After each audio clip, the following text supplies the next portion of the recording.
दोस्तों, जय भीम, जय हिंद, भारत माता की जय।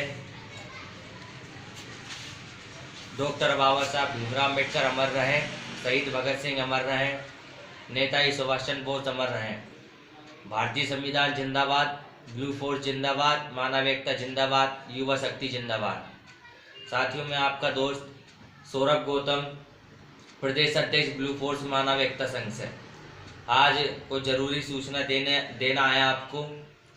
पहली, कल दिनांक 5 फरवरी 2021 को ब्लू फोर्स मानव एकता संघ द्वारा अंबेडकर भवन में श्रमदान किया जाएगा, जिसमें अंबेडकर भवन में जो कचरा फैला हुआ है उसे साफ किया जाएगा और जहाँ गड्ढे हो रहे हैं, जगह जगह मट्टी फैली हुई है, उसे साफ किया जाएगा।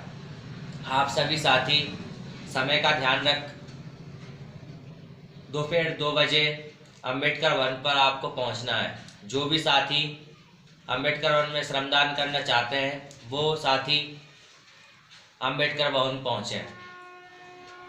दूसरा साथियों, जो हमारा संगठन ब्लू फोर्स मानव एकता संघ है, ये हमने 6 दिसंबर से स्टार्ट किया था और साथियों इसे बनाने के कुछ मुख्य कारण हैं, जिन हम मुख्य मुद्दों पर काम करेंगे उसके बारे में आपको आज मैं जानकारी दूंगा। साथियों, हमारा जो मुख्य उद्देश्य है वो ये है कि भारत में आर्थिक आधार पर आरक्षण की स्थापना होना चाहिए। अब क्यों होना चाहिए?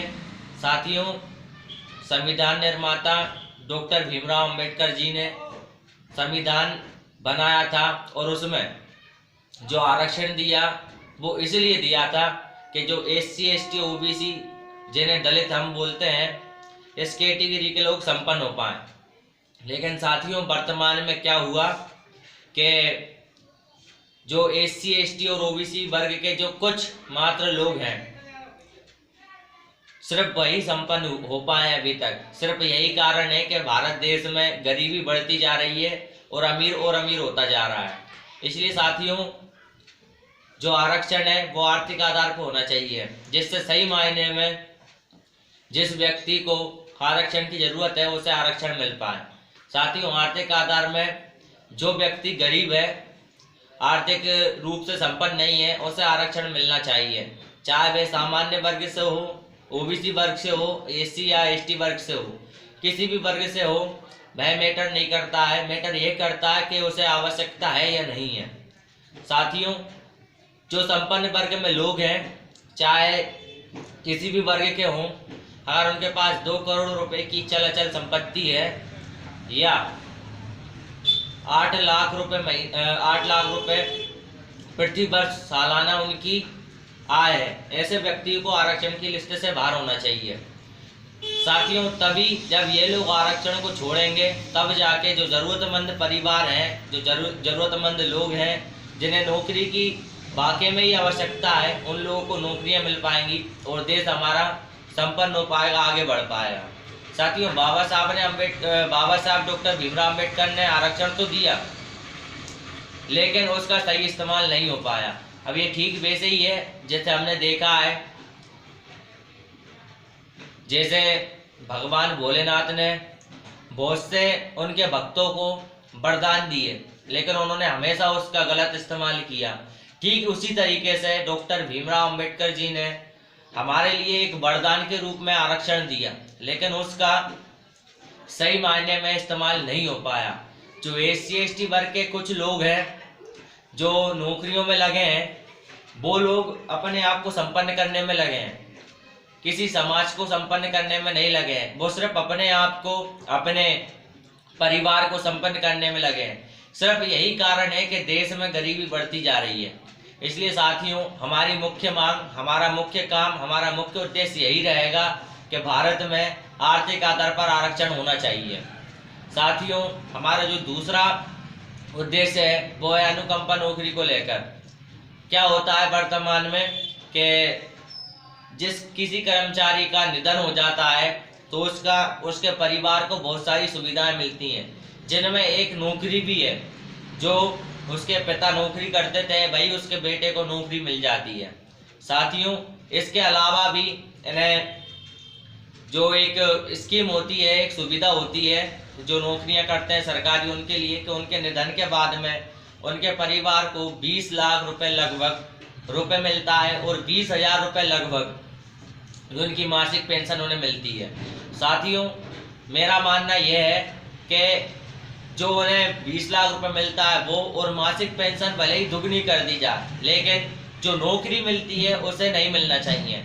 क्योंकि साथियों, अगर कोई भी कर्मचारी व्यक्ति है, अगर वो नौकरी कर रहा है तो जाहिर सी बात है वो संपन्न परिवार है, और इसके बाद में जो पैसा मिलता है, मासिक पेंशन मिलती है, उसके हिसाब से भी वे संपन्न है। इसलिए किसी संपन्न परिवार में नौकरी जाना सही नहीं है। किसी वो नौकरी किसी ऐसे व्यक्ति को मिलना चाहिए जो जरूरतमंद है। साथियों, हमें देखते हैं कि आजकल वर्तमान समय में जो युवा वर्ग के लोग हैं, युवा वर्ग के साथी हैं, छात्र लोग हैं, स्टूडेंट हैं, वह आत्महत्या कर लेते हैं, जिसमें से सबसे मुख्य कारण है उनकी नौकरी नहीं लग पाना। क्योंकि माँ बाप एक छात्र को अपना घर परिवार चलाने से पहले उसे पढ़ाने लिखाने का सोचते हैं, अपनी जमीन जायदाद बेचकर बड़ी बड़ी फीस, मोटी मोटी फीस भरते हैं, इसके बाद भी उसकी नौकरी नहीं लग पाती है, तो ऐसे में वो डिप्रेशन में आ जाता है और एक गलत कदम उठा लेता है। साथियों, इसलिए वह नौकरी ऐसे किसी व्यक्ति को मिलना चाहिए जिसे उसकी जरूरत है, ना कि उस व्यक्ति को मिलना चाहिए जिसका परिवार पहले से ही संपन्न है। और तीसरा हमारा उद्देश्य साथियों पत्रकारों को लेकर है। वर्तमान में भारत में, हमारे देश में कोई भी छोटी या बड़ी घटना या सरकारी जो फायदे होते हैं उनके बारे में लोगों को बताना, और किसी भी घटना का सत्य सरकार और देश की जनता के सामने रखना पत्रकारों का कार्य है। ऐसे में वे किसी घटना स्थल पर पहुंचकर सत्य को हम लोगों तक पहुंचाते हैं। वह कार्य वे अपनी जान को हथेली में रखकर करते हैं। उनके साथ में कोई भी बड़ी घटना होने का डर रहता है, और बहुत सी घटनाएं हुई भी हैं।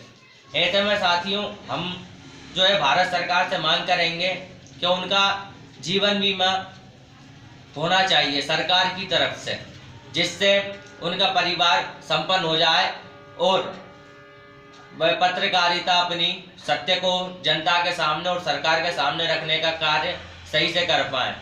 साथियों, यही कुछ मुद्दे हमारे रहेंगे, और भी बहुत से मुद्दे हैं, उनके बारे में मैं आपको फिर कभी बताऊंगा। साथियों, हम इन मुद्दों पे काम करेंगे, और जो भी मेरा साथी, युवा साथी इस चीज़ से सहमत है कि भारत में आर्थिक आधार पर आरक्षण होना चाहिए, वह हमारे संगठन ब्लू फोर्स मानव एकता संघ से जुड़े, और हम 26 फरवरी 2021 को इस विषय पर माननीय प्रधानमंत्री के नाम ज्ञापन भी सौंपेंगे कि भारत में आर्थिक आधार पर आरक्षण के लिए 26 फरवरी को ब्लू फोर्स द्वारा ज्ञापन दिया जाएगा। इसकी जानकारी मैं आपको पहले से ही दे रहा हूं, आप तारीख और समय याद रखिएगा। 26 फरवरी, समय दोपहर 1 बजे, स्थान स्वतंत्रता पार्क पर सभी साथी एकत्रित होंगे। वहीं से हम एक ज्ञापन रैली बनाकर कलेक्ट्रेट पहुंचेंगे, और माननीय प्रधानमंत्री महोदय के नाम जिला कलेक्टर महोदय के माध्यम से हम ज्ञापन देंगे। इसी के साथ में साथियों, बहुत बहुत धन्यवाद। मैं आपका अपना दोस्त सौरभ गौतम, प्रदेश अध्यक्ष ब्लू फोर्स मानव एकता संघ मध्य प्रदेश से।